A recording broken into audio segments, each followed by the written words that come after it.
ನಮಸ್ಕಾರ, ಇದು ನಮ್ಮ ರಣಬೇರಿ ನ್ಯೂಸ್. ಗಂಗರಾಜ ಚಾರಿತ್ರಿಕ ಕಾದಂಬರಿ ಬಿಡುಗಡೆ ಕಾರ್ಯಕ್ರಮವನ್ನು ಮಹಿಳಾ ಸರ್ಕಾರಿ ಕಾಲೇಜು ಮಂಡ್ಯ ಆವರಣದಲ್ಲಿ ಏರ್ಪಡಿಸಲಾಗಿತ್ತು. ಗಂಗರಾಜ ಚಾರಿತ್ರಿಕ ಕಾದಂಬರಿಯನ್ನು ಕರ್ನಾಟಕ ರಾಜ್ಯ ಪತ್ರಗಾರ ಇಲಾಖೆಯ ನಿರ್ದೇಶಕರಾದ ಡಾಕ್ಟರ್ ಗವಿಸಿದ್ದಯ್ಯನವರು ಬಿಡುಗಡೆ ಮಾಡಿದರು.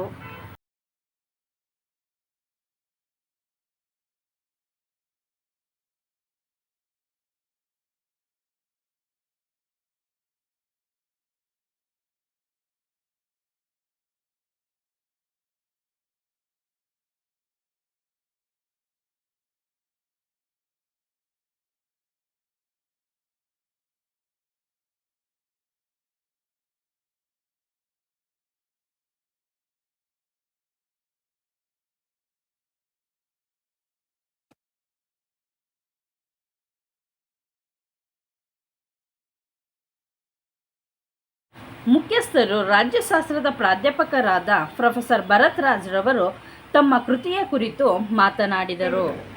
ಈ ಸುಮಾರು 280 ಪುಟಗಳ ಕಾದಂಬರಿಯನ್ನು ರಚನೆ ಮಾಡೋದಕ್ಕೆ ನನಗೆ ಸಿಕ್ಕಿದ್ದು 2 ಪುಟಗಳ ಚರಿತ್ರೆ, 1 ಪುಟದಷ್ಟು ಐತಿಹ್ಯ ಮಾತ್ರ. ಒಟ್ಟು 3 ಪೇಜ್ ಅಷ್ಟೇ ಫ್ರೆಂಡ್ಸ್, 3 ಪೇಜ್ ಅಷ್ಟೇ ನನಗೆ ಸಿಕ್ಕಿದ್ದು. ಅದರಲ್ಲೂ 2 ಪೇಜ್ ಹಾಗೆ 1 ಪೇಜ್ ಐತಿಹ್ಯ ಅಷ್ಟೇ. ಬೇಸರ ಉಳಿದುದೆಲ್ಲ ನನ್ನ ಕರ್ತೃಶಕ್ತಿಯಿಂದ ನಿರ್ಮಿತವಾದುದಾಗಿದೆ. ಗಂಗರಾಜ 101 ಬಾರಿ ಪಂಚಲಿಂಗ ದರ್ಶನದ ವೇಳೆ, ವೆರಿ ಇಂಟ್ರೆಸ್ಟ್ ಆಗಿದೆ ಒಂದು ಕತೆ ಮಾತ್ರ, ಒಂದು ಐತಿಹ್ಯ ಮಾತ್ರ. ಬಹುಶಃ ನೀವು ಅದಕ್ಕೆ ಉತ್ತರ ಕೊಟ್ಟರೆ ನಾನು ನಿಮ್ಗೆ ಅವಾರ್ಡ್ ಕೊಡ್ತೀನಿ, 1,000 ರೂಪಾಯಿ ಅವಾರ್ಡ್ ಕೊಡ್ತೀನಿ. ಏನಂದರೆ ಒಂದು ಇಂಟ್ರೆಸ್ಟ್ ಆಗಿದೆ ಅಂದರೆ 101 ಬಾರಿ, 2-3 ಹೇಳ್ಬಿಡ್ತೀನಿ. ಪಂಚಲಿಂಗ ದರ್ಶನದ ವೇಳೆ ಗಂಗರಾಜ 101 ಬಾರಿ ಸ್ನಾನ ಮಾಡಿ 101 ಲಿಂಗಗಳಿಗೆ ಅಲ್ಲೇ ಪೂಜೆ ಮಾಡ್ತಿದ್ದಂತೆ ಲೆಕ್ಕ. ಇದನ್ನು ನಮ್ಮ ಹಿರಿಯ ಬಾಯಿನಲ್ಲಿ ನಾನು ಕೇಳ್ತಾ ಇದ್ದೆ. 101 ಲಿಂಗಗಳಿಗೆ 101 ಬಾರಿ ಸ್ನಾನ ಮಾಡಿ ಬಿಂದಿಗೆಯಿಂದ ಪೂಜೆಯನ್ನು ಅರ್ಪಿಸ್ತಾ ಇದ್ದ ಅಂತಹ ಶಿವಭಕ್ತ ಗಂಗರಾಜ ಅಂತೇಳಿ ಒಂದು. ಎರಡನೇದಾಗಿ ಅವನು ಇನ್ನೊಂದು ಐತಿಹ್ಯ. ಬಹುಶಃ ಇದಕ್ಕೆ ನಾವು ಯಾರಾದ್ರೂ ಉತ್ತರ ಕೊಡಬೇಕು, ನಿಮ್ಮ ಬುದ್ಧಿವಂತಿಕೆಯನ್ನು ನೋಡ್ತೇನೆ. ಇದನ್ನ ನಮ್ಮ ತಂದೆ ಹೇಳ್ತಾ ಇದ್ರು, ಇದು ಕೂಡ ರೆಕಾರ್ಡ್ ಆಗಿದೆ. ನಾನು ಸರ್ಚ್ ಮಾಡಿದೆ, ಯೂನಿವರ್ಸಿಟಿಯ ಬ್ಲ್ಯಾಕ್ ರೂಮ್ಗೆ ಹೋಗಿ, ಮೈಸೂರು ಯೂನಿವರ್ಸಿಟಿ ಡಾರ್ಕ್ ರೂಮ್ಗೆ ಹೋಗಿ ನಾನು ಸರ್ಚ್ ಮಾಡಿದೆ, ನನಗೆ ಸಿಗಲಿಲ್ಲ, ಯಾವ ಕೃತಿಯೂ ಸಿಗಲಿಲ್ಲ. ಆಮೇಲೆ ಒಬ್ಬ ಅಮೆರಿಕನ್ ಆಧಾರ ಕೊಟ್ಟಿರ್ತಕ್ಕಂಥ ಪುಸ್ತಕವನ್ನು ಓದ್ಬಿಟ್ಟೆ ನಾನು. ಅದನ್ನ ಪುಸ್ತಕಕ್ಕೋಸ್ಕರ ನಾನು ಹುಡುಕ್ತೆ.